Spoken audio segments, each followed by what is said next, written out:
Salut les mamies cool, j'espère que vous allez bien. On se retrouve pour cette nouvelle vidéo dans laquelle je vous fais le bilan du développement de mon bébé à 6 mois. Hugo a eu donc 6 mois tout début janvier et ça a été 6 mois assez tourbillonnants puisque c'est un petit garçon qui n'a pas le temps, hein. Il a des trucs à faire, il a des projets et il les mène à bien très rapidement.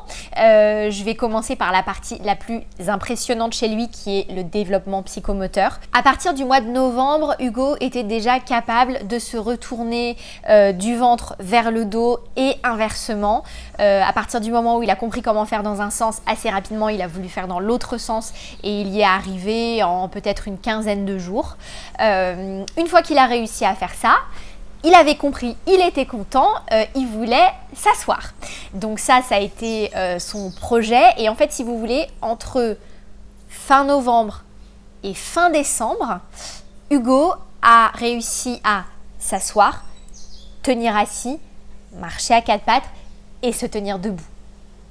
Ultra flippant, évidemment, pour les parents, parce que quand je vous dis ça, à partir du moment où il avait passé une étape, donc quand il a réussi à tenir assis, ça lui a demandé beaucoup d'efforts, mais beaucoup d'efforts. C'était début décembre, il arrivait à tenir assis. Et ben ensuite, il voulait marcher à quatre pattes. Voilà, donc il a marché à quatre pattes, mais en 2 jours. Enfin, voilà. Et là, aujourd'hui, nous sommes le 1er février. Il cavale dans toute la maison. Je disais hier soir à ma mère, ça l'a fait beaucoup rigoler. On dirait un phoque, on l'entend arriver, on entend flap, flap, flap, flap, flap, flap, flap, flap, flap, flap sur le carrelage. Mais il traverse la maison en long, en large et en travers. Quand on rentre après l'école, je vais doucher sa sœur, il nous rejoint en cavalant dans la salle de bain. Il s'appuie sur les toilettes, il renverse les poubelles, il met les câbles électriques dans sa bouche, les doigts dans les prises. Enfin voilà, il renverse les balayettes des toilettes. Tout ce qu'on aime. Donc non, d'un point de vue psychomoteur, Hugo est très pressé. À 6 mois, il tenait debout sans aucune difficulté. Et là, depuis 2 jours, j'ai remarqué, enfin non, pas depuis 2 jours, ça fait peut-être une semaine, qu'il lâche ses mains. Donc jusqu'à présent, il tombait. Évidemment, il était très fâché. Et là, hier, je l'observais, il lâche ses mains de son support. Il tient pendant peut-être 1 à 2 secondes et au bout de ces 2 secondes, au lieu de tomber, et il se récupère sur son support. Donc là, voilà, on approche à grands pas de la marche, malheureusement. Ouais, il y a plein de gens qui m'ont dit, bah écoute, ça va faire comme tel bébé qui a marché à 9 mois. Voilà, il y a de plus en plus de personnes qui me disent qu'elles connaissent des enfants qui ont marché à 9 mois. Donc, si ça se trouve, ça va être nous, je ne sais pas. Je vous tiendrai au courant. Mais en tout cas, d'un point de vue psychomoteur, c'est assez ouf. Il continue évidemment à mettre beaucoup de choses dans sa bouche. Il a bien pris conscience de ses mains, de ce qu'il pouvait faire avec ses mains. Là, ce matin, il m'a fait un truc qui ressemblait à un coucou. Il m'a fait comme ça. C'était assez rigolo. Il regardait sa main en même temps et il faisait ça. C'était trop mignon.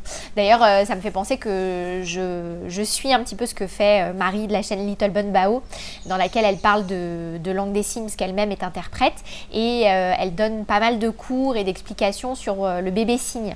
Et je pense que je vais bientôt m'y mettre parce que Hugo a beaucoup besoin de se faire comprendre.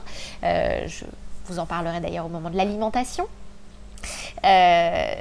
Et je pense que ça lui fera du bien et que ça lui plairait. Donc voilà, donc il cavale partout, il se met debout, il joue beaucoup. Il a un petit coin, je vais vous montrer d'ailleurs, il a un petit coin jeu avec un gros panier qui est à sa portée dans lequel je mets tout, ce qui fait qu'il peut absolument tout prendre, tout attraper. Et puis une grande surface avec des dalles en mousse qui lui permettent de ne pas se faire mal. Il a plein de peluches, plein de trucs. Donc il est plutôt confort dans cette zone-là et il y joue vraiment très longtemps. Il arrive à bien jouer seul et puis en plus sa sœur maintenant le rejoint. Donc ils jouent ensemble et il est très content. Donc ça, concernant Hugo, 6 mois, c'est vraiment le gros dossier, c'est la psychomotricité. Ensuite, l'autre point important, c'est l'alimentation, puisqu'on a commencé la diversification alimentaire. Je lui ai donné sa première purée le 24 décembre au soir, donc c'était un petit peu rigolo, voilà, pour Noël. Alors les débuts ont été beaucoup moins faciles qu'avec Alma. Alma, dès la première purée, elle a mangé un pot entier et à partir de là, elle a pris un repas par jour pendant une semaine, puis 2 repas par jour, suppression des tétés qui équivalaient au repas. Enfin, Alma, ça a été hyper rapide, elle a mangé très vite. Hugo, ça a été moins simple, il lui a fallu quand même une bonne quinzaine de jours pour après. Il en prenait toujours un petit peu si vous voulez, mais c'était... Voilà, parfois il mangeait un demi-pot, parfois c'était 1 à 2 cuillères, parfois à la crèche il refusait carrément. Bon, c'était pas génial. À la crèche, elles étaient même un peu inquiètes parce qu'ils refusaient vraiment au tout début, les premiers jours. Donc on a cherché. Je leur ai donné une cuillère que j'avais à la maison pour qu'il ait la même qu'à la maison. Comme chez nous, ils mangent dans la chaise haute, elles l'ont mis dans une chaise haute et tout. Bon, ça a fini par se mettre en place. Donc là, ça y est, il prend repas, dessert. Ça fait donc plus d'1 mois et 1 semaine qu'il mange. Donc depuis 3 semaines peut-être, je lui donne aussi un repas le soir. Donc il mange également le soir avec une petite compote en dessert. Ça se passe plutôt bien, il mange bien, il a bon appétit. Il a déjà quelques petites préférences, il y a des choses qu'il aime moins, des choses qu'il aime plus. Je lui ai donné pour l'instant du giromon, donc c'est l'équivalent du potiron, ça il adore. Les carottes, c'est pas ce qu'il préfère, mais il aime bien. Les courgettes, les haricots verts. Je lui ai donné un peu de betterave aussi. Pas ouf, il a déjà eu... en revanche, carottes mélangées avec de la pomme de terre, il aime bien. Il a mangé de l'igname, il a mangé de la banane jaune, il a mangé, c'est l'équivalent de la banane plantain, il a mangé de la Christophine. Et voilà, c'est déjà pas mal. Donc pour l'instant, on est vraiment aux légumes et aux fruits cuits. Même si je lui donne, vous savez, j'ai acheté une petite tétine dans laquelle on peut mettre de la nourriture et qui presse comme ça. Donc il a des morceaux de pommes, il a des petits morceaux de banane et tout ça, il aime bien. En revanche, à la crèche, à la collation du matin, elle donne du jus pressé sur place, frais, sans sucre ajouté, etc. Et ça, il n'est pas fan. C'est pas trop sa came, il préfère encore son biberon. Mais en revanche, la difficulté que j'ai, moi, c'est qu'à la crèche, il prend toujours autant de biberons qu'avant. C'est juste que les quantités se sont un peu déplacées, c'est-à-dire qu'il en a un tout petit peu le matin, un complément de 150, c'est-à-dire il a 90 ml de lait le matin, au moment du goûter, qu'elle lui donne, même s'il a tété avec moi 1 heure avant, le goulu. Ensuite, il prend un complément de 150 avant ou après le repas à midi. Et ensuite, il a 210 au goûter. Sauf que avec moi, quand il est avec moi, il tète un peu moins, malgré tout. C'est-à-dire qu'il n'a plus forcément besoin de téter avant ou après son repas avec moi. Ce qui fait que moi, ma production de lait est en train de se réguler par rapport à ça. Ce qui fait que je commence à avoir un peu moins de lait. Du coup, c'est beaucoup plus difficile de tirer des biberons. Là, à l'heure où je vous parle, je n'ai pas de stock. Donc, je ne sais pas trop comment je vais gérer ça. C'est un peu au jour le jour. Je peux pas dire je sors avec des copines. C'est pas possible. C'est-à-dire que le lait que je tire, c'est pour la crèche, pour Eric le matin, le week-end, et c'est niette pour autre chose, quoi. Donc là, voilà, c'est une phase un petit peu compliquée. Et puis, l'autre point important avec Hugo, c'est qu'il dort pas bien. Mais il dort pas bien du tout, ce petit bonhomme. Faut dire qu'il a enchaîné pas mal de trucs pas cool. Il a été beaucoup malade, ça je vous l'ai déjà dit. Il est quasiment tout le temps malade en fait. Entre ce qu'il chope à la crèche, ce qu'il chope par sa sœur, il a tout le temps le nez pris. Donc quand tu as du mal à respirer, tu dors pas bien. Ensuite, il a fait des poussées dentaires. Donc ça aussi c'est pareil, tu dors pas bien. Ce qui fait qu'il a un sommeil très agité. Et en plus, c'est qu'il dort très peu à la crèche, en tout cas beaucoup moins que quand il est à la maison, où il va faire 2-3 siestes d'1 à 2 heures chacune. À la crèche, s'il dort 1 fois 1 heure, c'est le bout du monde. Donc le soir à la maison, il est épuisé, il est donc sur les nerfs et il a un mal de chien à s'endormir et à bien dormir en fait. Donc il se réveille beaucoup la nuit en pleurant, il est très agité, il veut téter, etc. Enfin c'est un peu rude. Avec son père, on commence à fatiguer aussi. Et puis, et il dort toujours avec nous. Il est toujours dans notre lit. Donc pour nous aussi, c'est un peu plus difficile de récupérer. Il a son lit parapluie dans notre chambre. toujours, hein, et moi, tant qu'il dort comme ça, je ne peux pas le mettre à dormir avec sa sœur, qui, elle, a autant besoin de sommeil, qui est épuisée aussi en ce moment. Donc ça, c'est une phase un petit peu compliquée.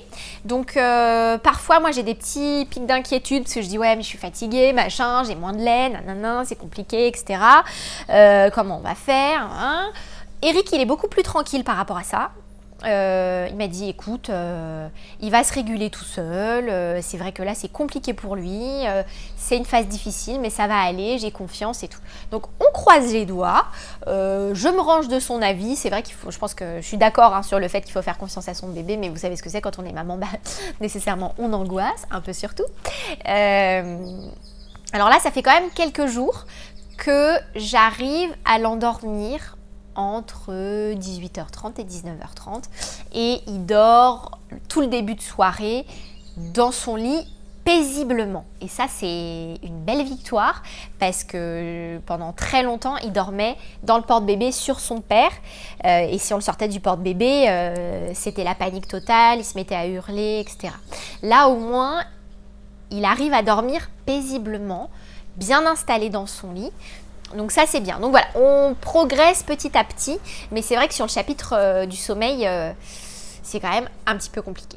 Et en dehors de ça, c'est un bébé qui est très gentil, très mignon, il est hyper souriant, il est toujours content, il fait des grands sourires à tout le monde. À la crèche, il développe des techniques quand il voit les tatis là, au début de journée ou pour leur dire au revoir, il leur fait un regard comme ça, puis il se met comme ça, il est très mignon. C'est un bébé qui est vraiment agréable, quoi. Il est cool, il est sympa. Il fait des bisous maintenant. Alors ça fait un petit peu mal au nez, parce que pour l'instant les bisous ressemblent un peu à des coups de boule et à des splashs de bave aussi, mais c'est quand même très chou quand il t'attrape comme ça et qu'il te chope la bouche avec ses petites dents aussi. Pour l'instant, voilà, les bisous, ça fait un peu mal, mais on est content parce qu'on a compris que c'était des bisous. Et c'est très chou. Mais voilà, Hugo va bien. À la dernière visite chez le pédiatre, il pesait 8 kg 250 grammes pour 70 cm avec un tour de tête de 46,6. Donc au niveau des fringues, on est déjà aux 9 mois et il y a même du 1 an que je lui mets déjà, en fait, à 6 mois. Je suis ravie.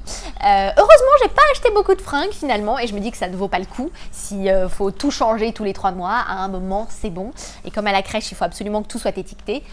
Le jour où tu dois étiqueter toutes les fringues et que 3 mois après, c'est trop petit, tu dis, les gars, c'est bon, là. On va peut-être s'arrêter et arrêter de grandir. Voilà. Donc voilà, pour ce qui est du développement d'Hugo, tout va bien, il est en pleine forme et il fait beaucoup de choses. Donc comme je vous l'avais déjà dit dans la vidéo où je vous parlais de son développement à 3 mois, c'est vraiment juste pour vous donner un ordre d'idée et un cas bien précis. Hugo n'est absolument pas la norme, il est lui-même avec sa progression, ses apprentissages, sa manière de grandir. Donc si votre bébé fait différemment, tant mieux, ou c'est pas grave, parce que voilà, il finira bien par y arriver aussi, et ou par faire autre chose. Enfin voilà, chacun fonctionne à son rythme, donc voilà, surtout ne comparez pas. Vous pouvez vous en servir de points d'accroche, de ah tiens le mien il fait ça, ah bah non le mien il fait pas ça, mais il fait ça. Souvent c'est ça, voilà, les enfants font pas tous la même chose en même temps et ils développent des aptitudes différentes en fonction de leur développement. Donc d'ailleurs n'hésitez pas à partager vous, votre expérience et votre vécu, si vous aussi votre bébé vous fait absolument flipper parce qu'il traverse la baraque sur la tête. N'hésitez pas à me le dire en commentaire, ce sera rigolo de partager ça.